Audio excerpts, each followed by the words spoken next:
सुस्वागतम. नमस्कार.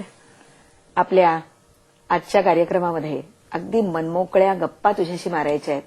जरूर. अगदी आपण म्हणतो ना की सुरुवातीच्या तुझ्या क्षणापासून ते आत्ताच्या तुझ्या वाटचालीपर्यंत. असं ऐकलंय कधीतरी तुझ्याचकडनं बोलताना तू की तुझ्या वडिलांनी वेगवेगळ्या वयाच्या वळणावरती तू जे काही गायलीयस ते आजही जतन करून ठेवलेलं आहे. अगदी खरंय.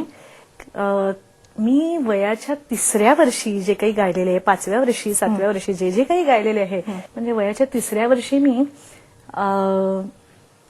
अभिषेकींचं नाट्यगीत गायचे. शब्दा वाचून कळले सारे. ते अजूनही मी माझी नक्कल छोटीशी करते. कर ना. शब्दा वाचून कळले सारे, शब्दांच्या पलीकडले. रंगनाथ मंगेशकर बोलतोय. त्या क्षणी माझे हातपाय कापायला लागले. मी कुणाशी बोलते. अक्षरशः माझ्या पोटात गोळा आला. म्हणाले मी दिवाळीच्या निमित्ताने एक खास शब्दांच्या पलीकडले कार्यक्रम करतोय. त्यात दीदी स्वतः गाते, मी गातो आहे आणि आपणही गायवं अशी आमच्या दोघांची इच्छा आहे. आणि ते म्हणजे तरुण आहे रात्र जुनी हे गाणं त्यांनी त्या संध्याकाळी माझ्याकडनं बसवून घेतलं. दुसऱ्या दिवशी सकाळी ते रेकॉर्ड केलं. म्हणजे खासियत हीच की गाणं शिकवल्यानंतर फार शिळं होता का म्हणे असं ते म्हणायचे. आणि हे गाणं आशाताईंनी मला वाटतं खूप आधी गायलं होतं. त्यापूर्वी 20 वर्ष ते गाणं गायलं होतं. आणि नंतर बाळासाहेबांच्या रूपानं तुला गुरुही मिळाले.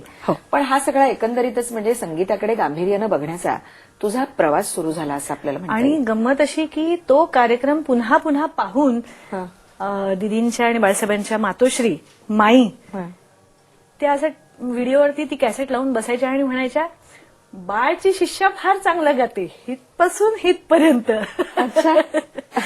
त्यांनी मला बाळची शिष्याच ठरवून टाकलं होतं. बरं. नंतर अर्थात तू त्यांच्याकडे मार्गदर्शन घेतलंस.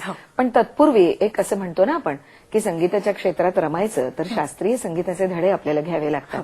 नुसतं गोड गळ्याची देणगी चालत नाही. बरोबर. तर मग असं बाकायदा गंडा बांधून कुणाकडे तू शिकलीस का? संगीताचं एबीसीडी मी पद्मविभूषण पंडित जसराजींकडे घेतलं. पण हे असे गुरु तुला कसे मिळाले? ते एकदा एका रेडिओच्या ऑपेराच्या रिहर्सलसाठी चालले होते आणि